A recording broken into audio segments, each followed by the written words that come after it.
बिस्मिल्लाहिर्रहमानिर्रहीम। अस्सलाम वालेकुम। Welcome to my YouTube channel. तो आज हम दाल मूंग की निम्को बनाएंगे।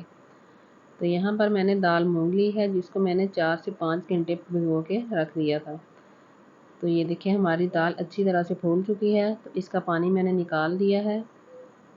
तो यहाँ पर मैंने एक कपड़ा लिया है। अब हम दाल मूंग को इसके ऊपर डाल देंगे। तो इसके ऊपर मैंने इसलिए डाला है ताकि हम दाल को अच्छी तरह से खुश्क कर सकें।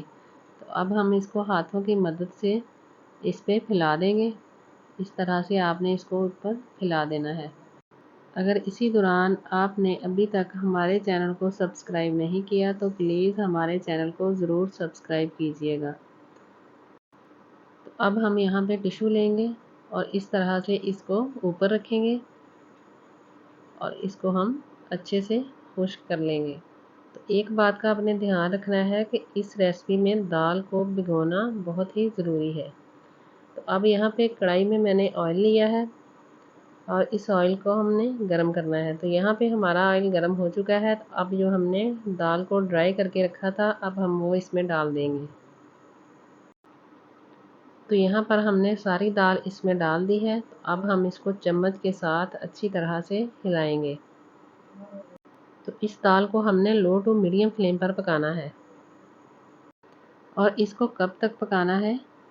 जब तक के दाल ऊपर ना आ जाए, इसका बबल्स बनना कम ना हो जाए, तो आपने इसको तब तक पकाना है।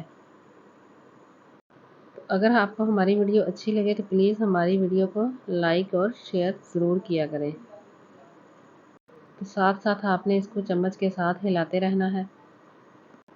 तो ये दाल आप बाज़ार से कई गुना बेहतर आप घर पे तैयार कर सकते हैं। जो चीज़ें आप बाज़ार से लेते हैं वह नाकस ऑयल में फ्राई होती हैं। तो इसलिए आप ऐसी चीज़ें बच्चों को घर पर तैयार करके दिया करें। तो ये देखिए हमारी दाल का पानी ड्राई होना शुरू हो गया है। तो ये थोड़ी थोड़ी ऊपर आना शुरू हो गई है। तो इसको आपने तब तक फ्राई करना है जब तक इसका गोल्डन कलर ना आ जाए। तो फ्लेम को तेज़ आपने बिल्कुल नहीं करना, क्योंकि आपकी दाल जल भी सकती है। तो यहाँ पर दाल ऊपर आना शुरू हो गई है और ये गोल्डन कलर भी आ चुका है। तो अब हम इस दाल को निकाल लेंगे और ये चम्मच के साथ फील हो रही है कि ये बहुत ही क्रिस्पी तैयार हुई है। तो जब भी आपने दाल को निकाल के प्लेट में डालना है तो आपने पहले प्लेट में टिश्यू रखने हैं, ताकि जो एक्स्ट्रा ऑयल है वो उसमें जज़ब हो सके। तो अब यहाँ पर मैंने इसमें सिर्फ वाइट नमक डाला है। अब मैं चम्मच के साथ इसको मिक्स करूँगी। तो आप इसमें चिकन पाउडर भी ऐड कर सकते हैं। तो ये मैंने बच्चों के लिए तैयार की है, तो इसलिए मैंने सिर्फ वाइट नमक का इस्तेमाल किया है।